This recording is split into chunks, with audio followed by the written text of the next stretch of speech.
এখন ভোর 4:05 বাজে। আমি ঘুমাইনি, জেগে জামা কাপড় গোছাচ্ছি। কেন আজকে সারা দিনটা তো চলে গেল এইভাবেই। তো এখন জামা কাপড় গোছাচ্ছি, কালকে কলকাতায় যাব তাই। তো গোছাতে গোছাতে 3টে জিনিস পেলাম। তো কিছুদিন আগে কিনেছিলাম, ভাবলাম এগুলো তো তোমাদের সঙ্গে শেয়ার করা হয়নি। তো গোছাচ্ছিলাম তাই ভাবলাম একটু তোমাদেরকে দেখিয়ে নিই। দেখো, এই ব্ল্যাক অ্যান্ড হোয়াইট দুটো ট্যাঙ্ক টপ কিনেছিলাম আমি, খুব পছন্দ হয়েছিল বেশ। আর এখন তো এটা ট্রেন্ডেই চলছে।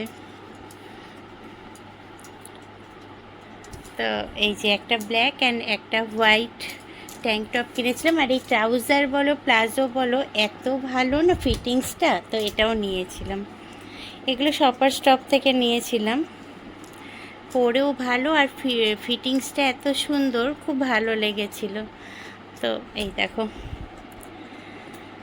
তো ওখানে গিয়ে হয়তো পরবো, তখন দেখাবো। ভাবলাম একটু শেয়ার করি গোছাতে গোছাতে। তো আজকের ভিডিওটা ধরো আমি এখান থেকেই স্টার্ট করলাম, কালকে সারাদিন কি হয় দেখতে থাকো। এই আমার প্যাকিং এখন কমপ্লিট হলো, এখন বাজে 4:30। তো এই জামা কাপড়টা গুছিয়ে নিলাম, আর বাকি সাজাগোজার জিনিস, ক্রিম বা আনুষঙ্গিক জিনিস, এগুলো কালকে সকালে উঠে গুছিয়ে নেব। এখন একটু ঘুমিয়ে পড়ি, সকালবেলা তাড়াতাড়ি উঠে মাথায় কালার করতে হবে চুলে। তো চলো, সকালে আবার দেখা হবে। এই যে আজকে আমি তাড়াতাড়ি একটু অফিস থেকে চলে এসেছি, আমার তো সন্ধ্যায় ট্রেন। তো এই যে কাল 3 দিন ধরে শুধু ভেবেই যাচ্ছি চুলে কালার করতে হবে, সেই লাস্ট মোমেন্টেই এখন গিয়ে চুলে কালার করছি। আধা ঘন্টা রেখে ধুয়ে নেব, তারপর স্নান করে তারপরেই হয়তো রেডি হতে হবে। এতটাই দেরি হয়ে গেছে যে আমার মাসি করে দিচ্ছে চুলে কালার। আসলে সামনের চুলগুলো না ভীষণই পাক ধরেছে, একটু কালার না করলে হয় না। আর কলকাতা যাচ্ছি তো, তাই ভাবলাম একটু কালার করেই যাই। এই যে স্নান হয়ে গেছে, এখন সময় হয়েই গেছে, ফটাফট রেডি হব। গোছানো প্রায় কমপ্লিট, ফটাফট রেডি হয়ে স্টেশনের দিকে রওনা দেব। আমার এখানে জিনিস রেডি করে নিয়েছি, সাজার জিনিস, আর এইদিকে কুচকাচ কিছু জিনিস। আর ওইদিকে তো ট্রলিটা রেডি আছে, ওই ছাতা আর একটা জিন্স রুমাল এগুলো ঢোকানো বাকি, ওটা ঢুকিয়ে নেব। আর এইদিকে তো এটাও রেডি, চার্জারটা ঢোকাতে হবে। তো মোটামুটি রেডি। এবার জামা কাপড় পরে টোটো আসবে একটা, তো টোটো এলেই রওনা দেব। চুলটা ভেজা, একটু শুকিয়ে নিই। তো চলো, এই যে আমার ঠাকুরকে জল আর প্রসাদ রেখে গেলাম, বললাম একটু কয়দিন নিজেই নিয়ে খেও ঠাকুর। তো ঠাকুর নিজে নিয়ে খেয়ে নিবে এই কয়দিন, এইটুকু তো করবেই ঠাকুর আমার জন্য।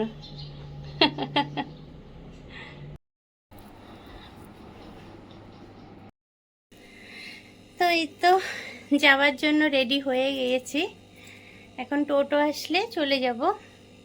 কিন্তু সবচেয়ে দুঃখের ব্যাপার কি জানো, আমার আরএসসিতে হয়েছে টিকিট। আজকে চার্ট প্রিপেয়ার হওয়ার আগে অবধি একটুখানি আশায় ছিলাম যে যদি কনফার্ম হয়ে যায়, তো হয়নি আরএসসিতে। যদি টিটিকে ম্যানেজ করতে পারলাম তো ভালো, নালে পুরো রাত বসেই যেতে হবে। ওটাই একটা টেনশন হচ্ছে, দেখি কি করা যায়, গিয়ে দেখি, টিটিকে বলে একবার দেখি।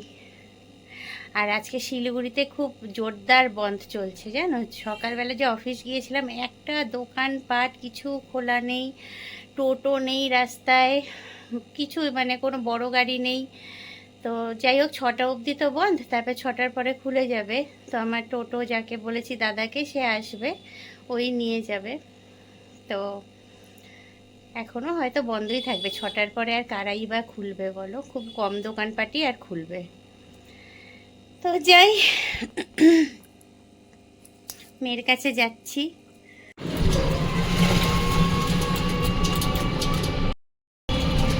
এই যে রওনা দিয়ে দিয়েছি টোটো করে।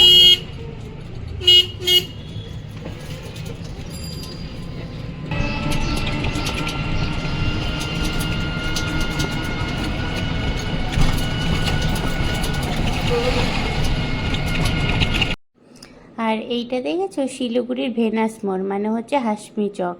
কীরকম ফাঁকা, মানে এখানে এতটাই সবসময় জ্যাম লেগে থাকে যে পা ফেলার জায়গা থাকে না, অথচ দেখো কীরকম ফাঁকা, সব দোকানপাট বন্ধ। মানে 6টা থেকে বন্ধ উঠে গেছে, মানে বন্ধ খুলে গেছে, কিন্তু এই কয়েকটা ওষুধের দোকান ছাড়া আর কোনো দোকানপাটই খোলেনি। আমি রাস্তা দিয়ে যাচ্ছিলাম আর তাই দেখছিলাম যে চারিদিকে সব দোকানপাট বন্ধ, কেউই আর 6টার পরে খোলেনি। আর দেখো কেমন যেন লাগছে, অচেনা অচেনা মনে হচ্ছে যেন এই রাস্তাগুলোকে, কেন অন্য সময় এতটাই ভিড় থাকে আর আজকে পুরো ফাঁকা রাস্তা।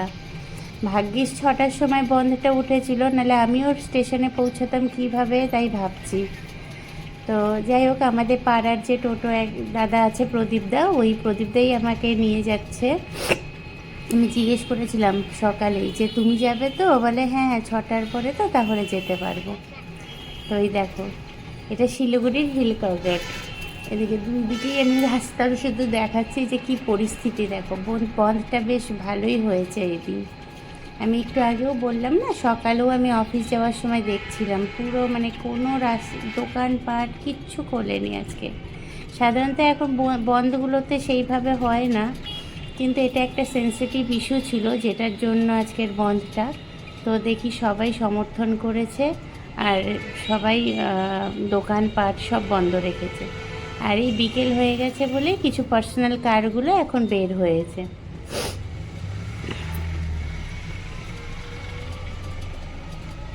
তো আমি এই হিলকার রোড ধরে যাচ্ছি শিলিগুড়ি জংশন, শিলিগুড়ি জংশনে, মানে শিলিগুড়ি জংশন থেকেই আমার ট্রেনটা, কাঞ্চনকন্যা তো, তাই শিলিগুড়ি জংশন থেকে ধরতে হবে। আসলে কি বলো তো, সব ট্রেনই প্রায় এনজিপি থেকেই ছাড়ে আমাদের, মানে এনজিপি থেকেই ধরি আমরা। কয়েকটা ট্রেন আছে যেগুলো হচ্ছে জংশন থেকে নিতে হয়, তো তার মধ্যে এটা একটা কাঞ্চনকন্যা। তো এই জন্যই আমাকে এই দিকটায় যেতে হচ্ছে, শিলিগুড়ি জংশনে যেতে হচ্ছে। না হলে আমি আমাদের যতগুলো কলকাতায় যাই, যতবারই যাই এনজিপি থেকেই ট্রেনে উঠি, কেন দার্জিলিং মেল, পদাতিক, এই সব উত্তরবঙ্গ, এগুলো সবগুলোই ওই এনজিপি থেকেই উঠতে হয়। আর এই যে এটা তোমাদেরকে দেখাচ্ছি, এটা আমাদের হচ্ছে এয়ার ভিউ মোড়।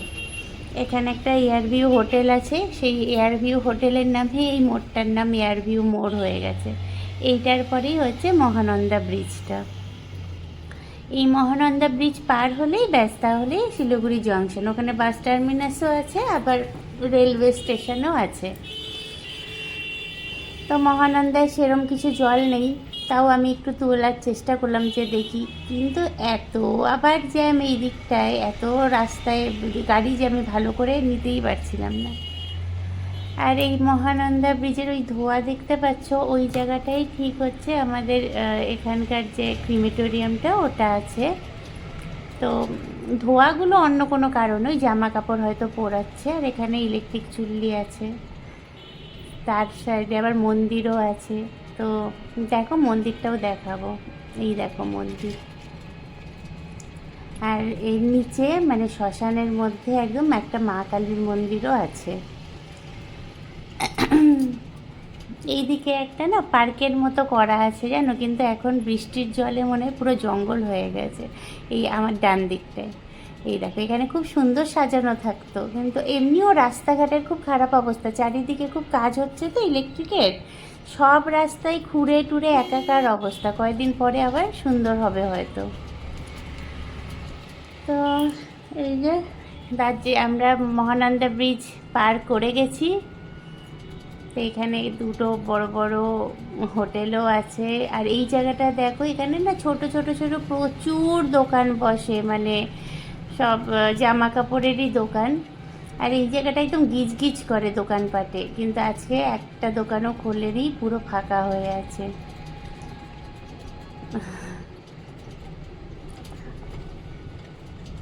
এই যে এখানে কয়টা খুলেছে দোকান, আসলে জংশনের সামনে চলে এসেছে তো ওই জন্য খুলেছে কয়টা। আর এই বাসগুলো দেখো, এই বাসগুলো সব হচ্ছে কলকাতায় যাওয়ার বাসগুলো, সেই লোকনাথ, ইজি রাইড, এখান থেকেই সব বাসগুলো ছাড়ে, বড় বড় বাসগুলো। আর সামনে থেকে লেফটে নিলেই হচ্ছে শিলিগুড়ি জংশনের যে বাস স্ট্যান্ড সেটা, আর তার থেকে একটু আগে গেলে রেলওয়ে স্টেশনটা। এই যে ভানুভক্ত চক, এখান থেকে গেলেই বাঁদিকে সব বাসগুলো মানে স্টেট বাসগুলোও দাঁড়িয়ে থাকে, আর এমনি প্রাইভেট বাসগুলোও দাঁড়িয়ে থাকে, যেগুলো সব এই বাসগুলো হচ্ছে সব কলকাতায় যায়, বড় বাসগুলো। এই দেখো এইদিকে হচ্ছে স্টেট বাসগুলো এই দিকটায় থাকে। আর এইদিকে তো প্রচুর খাবার দাবারের দোকান হবেই, সামনে দুটো বাস টার্মিনাসও আছে, রেলওয়ে স্টেশনও আছে, তো হবেই খাবার দাবারের দোকান। তো এরা সব খুলেছে, এই যে হোটেলসগুলো আছে। আর একটু আগে গেলে এই যে স্টেশন। এই স্টেশনটায় খুব একটা আসা হয় না তো, কেন আমি তো সবসময় এনজিপি থেকেই ট্রেন ধরি, খুব কমই, মানে আমি গুনে চুনে হয়তো 2-3বারই এই স্টেশনে এসেছি, ওই জন্য আমি নিজেই চিনতে পারি না যে কোথা থেকে কি করব। আলাদাই টেনশন হচ্ছিল। প্রদীপদাকে জিজ্ঞেস করছিলাম কুলি পাবো তো, কোন দিক দিয়ে যাবো, মানে আমি নিজেই চিনি না স্টেশনের কোন দিক দিয়ে যেতে হবে। তো প্রদীপদা একটা কুলি ধরে দিল, তো কুলি নিয়ে তারপরে 3 নাম্বার প্ল্যাটফর্মে আমার ট্রেনটা আসার কথা ছিল, তো কুলি যে ভাই ওই ওখানে নিয়ে গেল। চলো দেখো।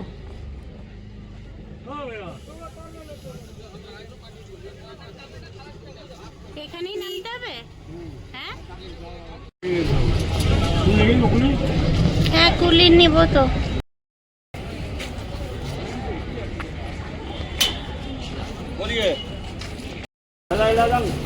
এসে গেছি শিলিগুড়ি জংশন।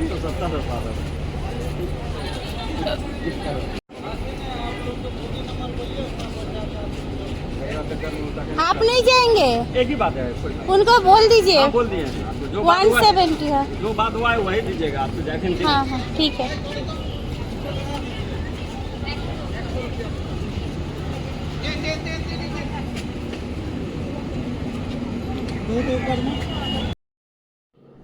এই দেখো শিলিগুড়ি জংশনের প্ল্যাটফর্মেও আমরা এসে গেছি। তো এখান থেকে উপরে এখানে এক্সকেলেটরও নেই, লিফটও নেই সম্ভবত, তো আমি আর চান্স নিইনি, আমি একটা কুলি নিয়ে নিয়েছিলাম। তো এই কুলিকে আমার ট্রেনটা আসার কথা ছিল 3 নম্বর প্ল্যাটফর্মে, তো ওটাতে হচ্ছে ওভারব্রিজে উঠতে হতো, তা ওই জন্য আরও কুলি নিলাম, নাহলে তাও হয়তো একা একা ট্রাই করতাম নিয়ে যাওয়ার, কিন্তু যেই শুনছি যে এরকম ওভারব্রিজে উঠতে হবে আবার নামতে হবে, আর আমি রিক্সে নিইনি। তো এই যে আমি কিছুটা ভিডিও করছিলাম, সামনে যেহেতু কুলি হচ্ছে আমার লাগেজগুলো নিয়ে যাচ্ছিল, দেখতে বেশ ভালোই লাগছে। দেখো স্টেশনটা, আর বেশ ফাঁকাও আছে, একদম ফাঁকা ছিল, মানে এনজিপির থেকে ঠিক অপোজিট এই স্টেশনটা। এখানে দেখো কীরকম ফাঁকা চারিদিকটা, লোকজনই নেই। আর এনজিপিতে এরকম পা রাখার জায়গা থাকে না ট্রেন আসার সময়গুলোতে, বা এমনিও মানে সবসময়ই লোক থাকে ওখানে, তো ননস্টপ ট্রেন এসেই যাচ্ছে সব। আমাদের এখান থেকে যে নর্থ ইস্টের যে ট্রেনগুলো সব শিলিগুড়ি হয়েই আবার ওইদিকে যায়, মানে দেশের বিভিন্ন জায়গায় যায় এনজিপি স্টেশনটা হয়ে।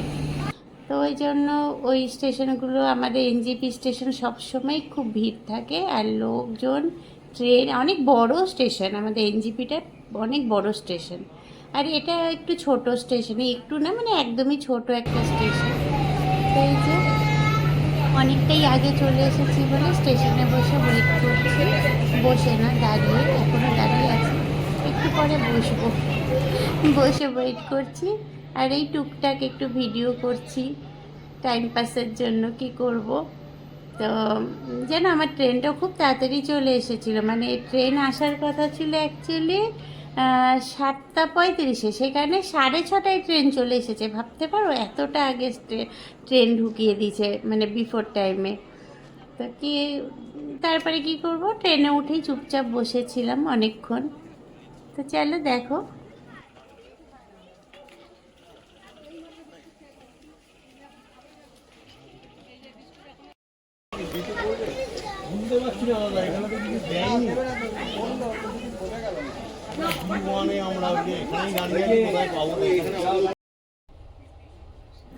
তো এই যে আমি ট্রেনে উঠে বসে গিয়েছি, আর চুলটা প্রচণ্ড ভিজেছিল জানো, মানে আমি তো স্নান করে উঠেই রেডি হওয়া শুরু করে দিয়েছি, আর ড্রায়ার দিয়ে চুল শোকানোও হয়নি, তো এসির ভেতর তো চুলটা এতটা ভেজা যে ভীষণ ঠান্ডা ঠান্ডাও লাগছিল একটা কেমন। আর এই যে ট্রেন ছাড়লো, আমার তো আর এসি ছিল বসে যাওয়া। উফ, এত কষ্ট পেয়েছি সারা রাতে, আমি সারা রাত ঘুমাইনি জানো। এই যে ভিডিওটা এখন তো পরের দিন ভয়েস ওভার দিয়েছি, দিচ্ছি মেয়ের এখানে এসে, কিন্তু আমি কালকে সারাটা রাত ঘুমাতে পারিনি। কেন, আরএসিতে না আগে আমি খুব একটা যাইনি, মানে কষ্টটা কতটা আগে থেকে ঠিক বুঝতে পারিনি, কিন্তু ওই পা ভাঁজ করে বসে থাকা সারা রাত কী যে কষ্টের। আর এমনি আমার পায়ে ব্যথা আছে, একবার দাঁড়াই, একবার পা লম্বা করি সাইডে, আবার বসি, আবার দাঁড়াই, মানে এই পাশ ওই পাশ, মানে কোনো কিছুতেই আমি যেন শান্তি পাচ্ছি না। আর ওই জন্য মোবাইল দেখছিলাম বসে বসে, বাবু হয়ে বসে বসে, আর সারা রাত ধরে এই করেছি, মোবাইল দেখেছি, কেন আমি ঘুম আসছে কিন্তু ঘুমোতে পারছি না। তো যাই হোক, খুব কষ্ট করে এসেছি। এখন তো যখন ভয়েস ওভার দিচ্ছি মেয়ের এখানে, তা আমরা একটুখানি ঘুমিয়ে নিয়েছি, আমি আর আমার মেয়ে। সকালে এসে ব্রেকফাস্ট করার পর আমি আর আমার মেয়ে একটু ঘুমিয়েছি। তো এই যে শিলিগুড়ি জংশন ছাড়ছে ট্রেনটা, তো সেটারই একটু ভিডিও করেছিলাম। এরপরে দেখবা সারা রাত ধরে আমি ভিডিওই করে গেছি, কেন আমি ঘুমাইনি। দেখো,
তো এটা ছিল আমার ডিনার। সুজাতাকে বলেছিলাম একটু চাউমিন বানিয়ে দিও, একদম প্লেন করে, ডিম, পেঁয়াজ আর আলু দিয়ে শুধু। তো সুজাতা বানিয়ে দিয়েছিল। আর এই যে লাইট অফ হয়ে গেছে এখন, কিন্তু আমি তো জেগেই আছি, আর এইভাবে সারা রাত জেগেই থাকলাম। চলো দেখো একটু। আর দেখো এই বাইরেটা এখন আমি ক্যামেরাটা ধরেই রেখেছিলাম। এই দেখো কি দারুণ লাগছে, বিদ্যুৎ চমকাচ্ছে বাইরে, মনে হয় বৃষ্টিও নেমেছিল জোরে। তো আমরা তো ভেতর থেকে অত আওয়াজ পাচ্ছিলাম না, কিন্তু এই বিদ্যুৎ চমকানোটা দেখতে এত সুন্দর লাগছিল না, তাই আমি ভাবলাম একটুখানি ক্যামেরায় ক্যাপচার করে রাখি, তোমাদের সঙ্গেও শেয়ার করব।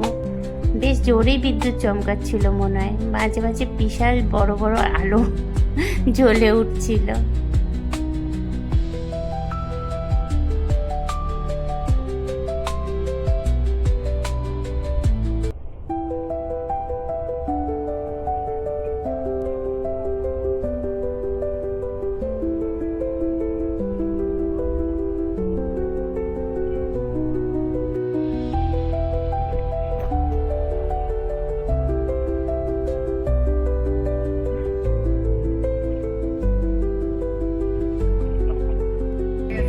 এই দেখো ওদের কাণ্ড, আমাকে ছাড়া নাকি ওরা মিস করছিল, আমাকে নাকি খুব মিস করছিল ওরা, আমাকে ছাড়া নাকি ওদের ভালো লাগছিল না। তাই কি করেছে, আমার দিদি এবি আর হচ্ছে আমার ছোট ভাগ্নি রুমি, ওরা খেতে বেরিয়ে গেছে। ভাবো কীরকম মিস করছে, যে আমাকে মিস করে ওরা খেতে বেরিয়ে গেছে, আর সেটা আবার রেকর্ডিং করে আমাকে পাঠিয়েছে যে তোমাকে আমরা কতটা মিস করছি। তো আমি পৌঁছে ওদেরকে বোঝাবো যে কিভাবে মিস করছিল আর কি করতে হয় তার জন্য। তো আমি ভাবলাম একটু অ্যাটাচ করে দিই এই ভিডিওটাও সঙ্গে, যে দেখো আমার বাড়ির লোক আমাকে কিভাবে মিস করছে। চলো দেখতে থাকো। তোমার দুঃখে বিরহে বিরহে আমরা ঘুরতে বেরিয়ে গেছি। জায়গাতে ঘুরতে উদ্দেশ্য ছিল না, উদ্দেশ্য ছিল ঘুরতে বেরোনো। তারপরে এত খিদে পেলো, আমরা বলে একটু বিরিয়ানি খেয়েছি, কিন্তু আমাদের রুমি রানি তো খায় না, কি করবো? তোকে ছেড়ে মিসও করছি, তোমাকে কিন্তু খুব মিসও করছি আমরা। বিরিয়ানি খাস না, ওই জন্য মানে আর বিরিয়ানি না খায় না? না মটন বিরিয়ানি তুমি খাও না? না। বিরিয়ানি চিকেন মটন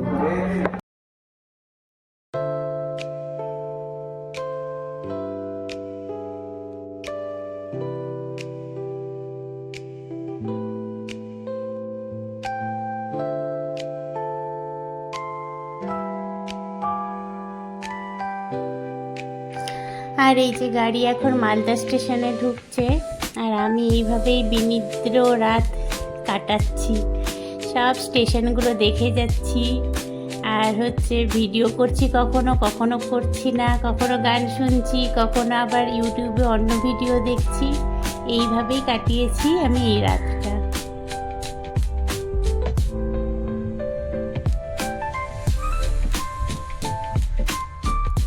এই যে এটা মালদা স্টেশন। তো কিছুক্ষণ তো দাঁড়িয়েছিল মালদা স্টেশনে।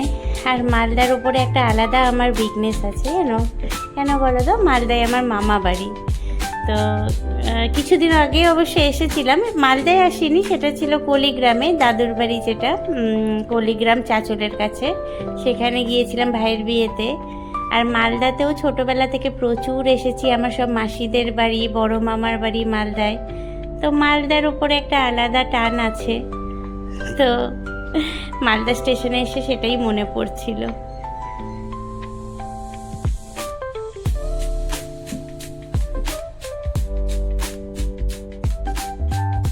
এই যে পুরো ট্রেনে সবাই ঘুমোচ্ছে, আর আমি একা এরকম জেগে বসে আছি, কেননা আমার ঘুমও আসছে না, আর এতটাই যে আমার বসতে প্রবলেম হচ্ছে যে শান্তি মতো বসতেও পারছি না।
এই যে ভোর হয়ে গেছে, আমিও অনেকটাই পৌঁছে এসেছি।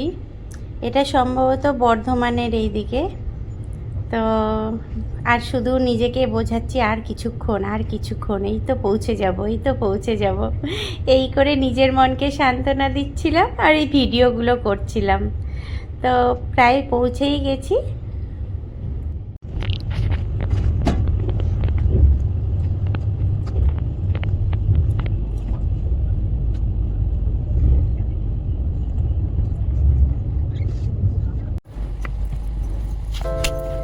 তো এই যে গাড়ি এখন বর্ধমান থেকে ছাড়লো,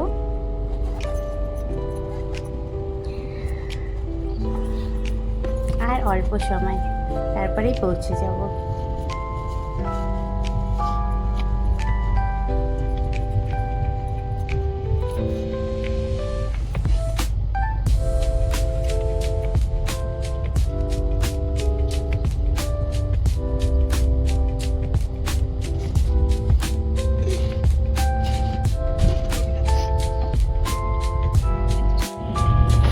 তো আর কিছুক্ষণের মধ্যে আমি শিয়ালদা পৌঁছে যাব, আর তারপরেই মেয়ের কাছে।